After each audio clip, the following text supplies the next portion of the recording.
Okay, 26. Please tell me you're joking, Clark said when Elizabeth Colton called to tell him about the book. Elizabeth wasn't joking. She hadn't seen the book yet. It wouldn't be released for another week. But she'd been told by a reliable source that both of them were in it. She was furious. She was considering litigation, but she wasn't sure who to sue. The publisher? V? She'd decided she couldn't reasonably sue Arthur, as much as she'd like to, because he apparently hadn't known about the book either.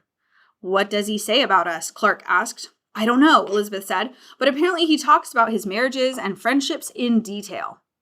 The word my friend used was unsparing. Unsparing, Clark said. That can mean anything. But probably nothing good, he decided. No one's ever described as being unsparingly kind. He liked to describe the people in his life, apparently. At least he had the grace to be upset about it when I called him. A fizz of static on the line. It's called Dear B? Clark was writing this down. This was 3 weeks before the pandemic. They still had the indescribable luxury of being concerned about a book of published letters. Dear V, she's his friend, Victoria? Former friend, I'd imagine. I'll call him tomorrow, Clark said. He'll just start rambling and deflecting and obfuscating, she said. Or maybe that's just how he talks to me. Do you ever talk to him and get the sense that he's acting? I actually have to run, Clark said. I've got an 11 a.m. interview. I'm coming to New York soon. Maybe we could meet and discuss this. Okay, fine. He hadn't seen her in years. Have your assistant talk to my admin and we'll set something up.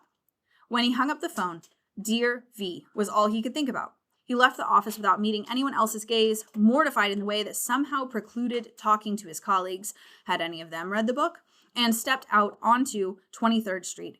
He wanted to track down Dear V immediately. Surely he knew someone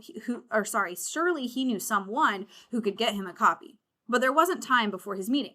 He was conducting a 360-degree assessment at a water systems consulting firm by Grand Central Station. Over the past several years, these assessments had become his specialty. At the center of each stood an executive whom the client company hoped to improve, referred to without irony as the target. Clark's current targets included a salesman who made millions for the company but yelled at his subordinates, an obviously brilliant lawyer who worked until 3 a.m. but somehow couldn't meet her deadlines, a public relations executive whose skill in handling clients was matched only by his utter ineptitude at managing the staff. Each of Clark's assessments involved interviewing a dozen or so people who worked in close proximity to the target, presenting the target with a series of reports consisting of anonymized interview comments, positive comments first to soften the blow of the takedowns, and then, in the project's final phase, a few months of coaching. 23rd Street wasn't busy. A little early for the lunch crowd, but he kept getting trapped behind iPhone zombies, people half his age who wandered in a dream with their eyes fixed on their screens. He jostled 2 of them on purpose, walking faster than usual, upset in a fundamental way that made him feel like punching walls, like running full speed, like throwing himself across a dance floor, although he hadn't done that in 2 decades. When Arthur danced, he'd had a way of flailing just on the edge of the beat. A young woman stopped abruptly on the top of the subway stairs, and he almost crashed into her, glared as he brushed past. She didn't notice, enraptured by her scream, and he stepped aboard a train just before the doors closed, the day's first small moment of grace. He stewed all the way to Grand Central Station, when he took the stairs 2 at a time to a marble corridor just off the main concourse, passed briefly through the spiced air of Grand Central Market, and down a connecting passage to the Gray Bar building. I'm sorry I'm late, he said to his interviewee, who shrugged and gestured him into the visitor's chair.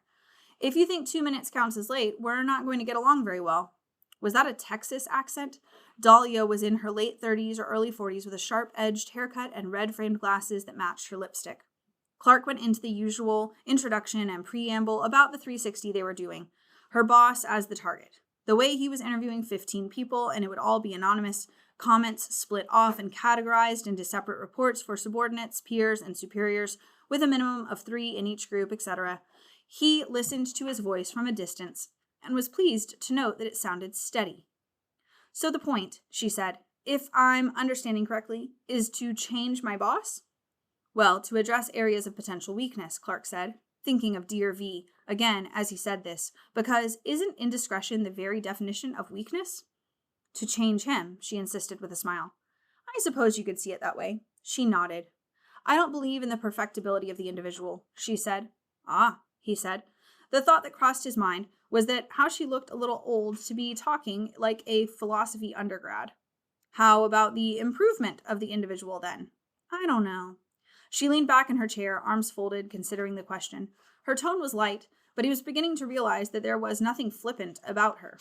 He was remembering some of the offhand comments her colleagues had made about her in previous interviews, when his questions had come around to the team. Someone had called her a little different. Someone else, he remembered, had used the word intense. You've been doing this for a while, you said? 21 years. These people you coach, do they ever actually change? I mean, is any kind of lasting, notable way? He hesitated. This was actually something he'd wondered about. They change their behavior, he said, some of them. Often people will simply have no idea that they're perceived as needing improvement in a certain area, but then they see the report. She nodded. You differentiate between changing people and changing behaviors then, of course. Here's the thing, Dahlia said.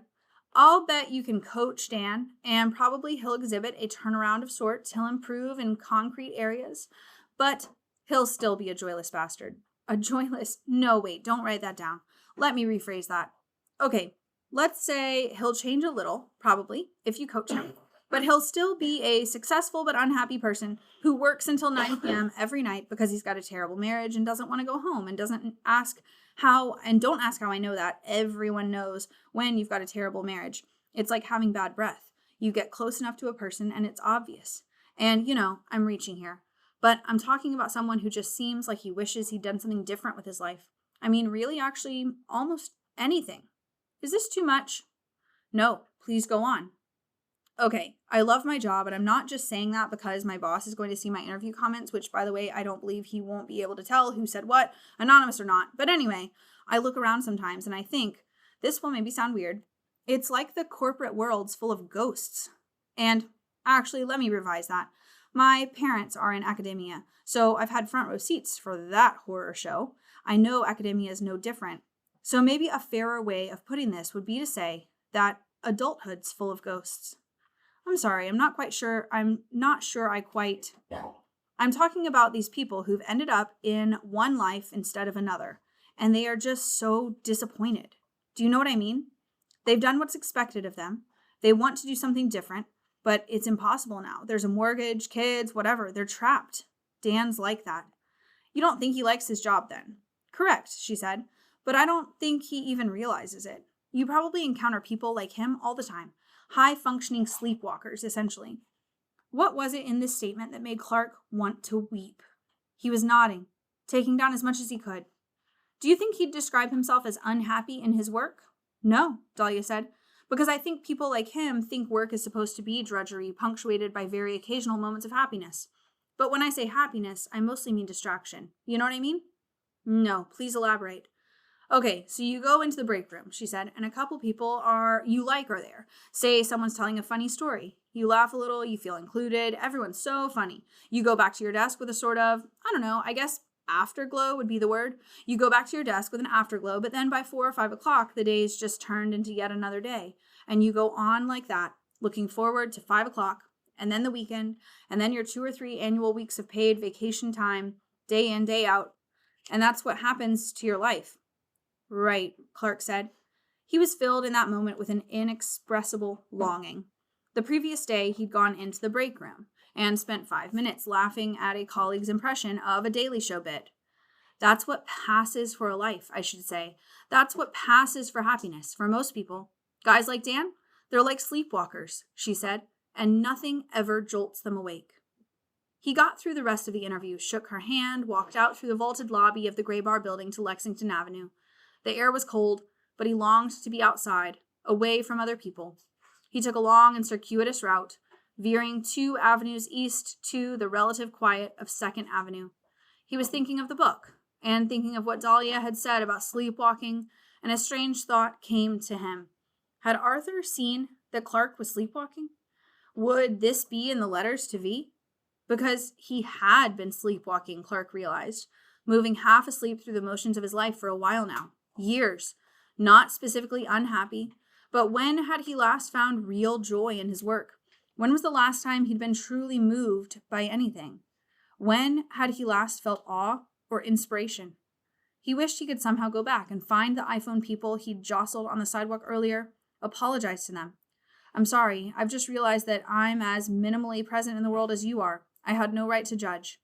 And also, he wanted to call every target of every 360 report and apologize to them too, because it's an awful thing to appear in someone else's report. He saw that now. It's an awful thing to be the target.